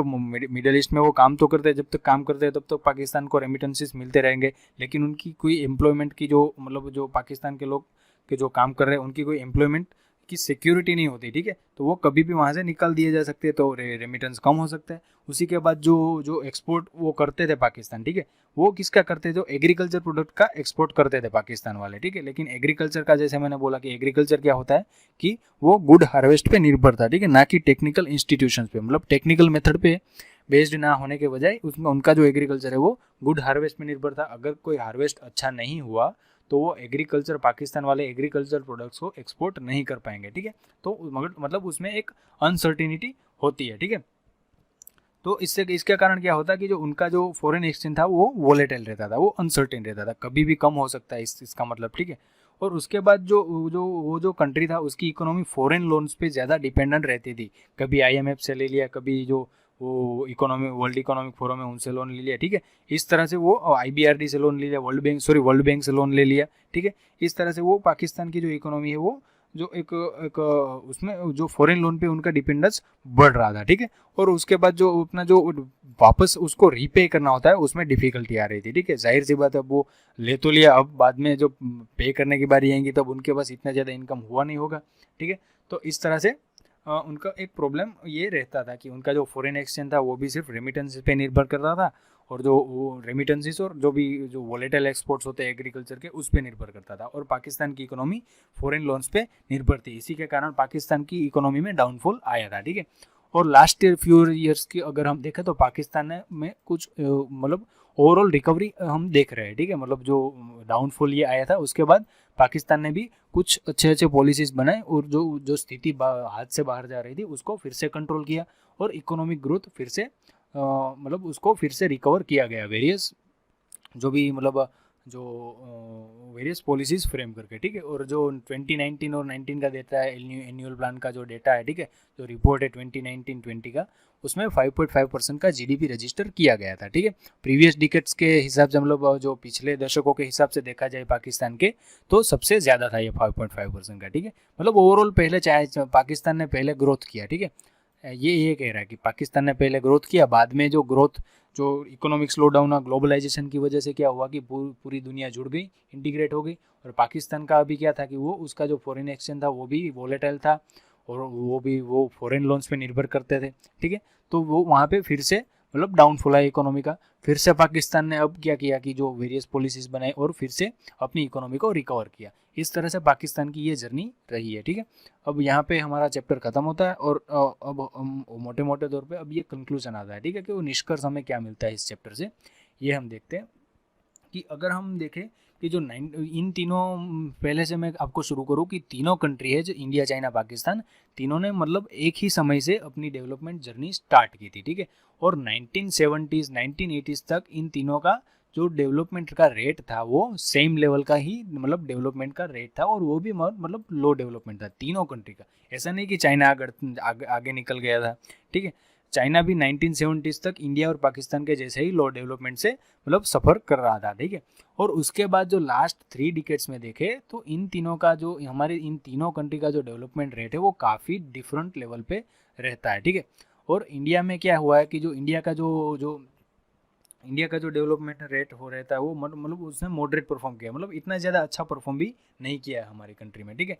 और आज भी हमारी कंट्री में जो पीपल है वो, मतलब वो मेजोरिटी ऑफ वर्कफोर्स है वो आज भी एग्रीकल्चर पे डिपेंडेंट रहती है, ठीक है। और इंडस्ट्रियलाइजेशन का भी मतलब इतना अच्छा कोई डेवलपमेंट नहीं हुआ हमारी कंट्री में।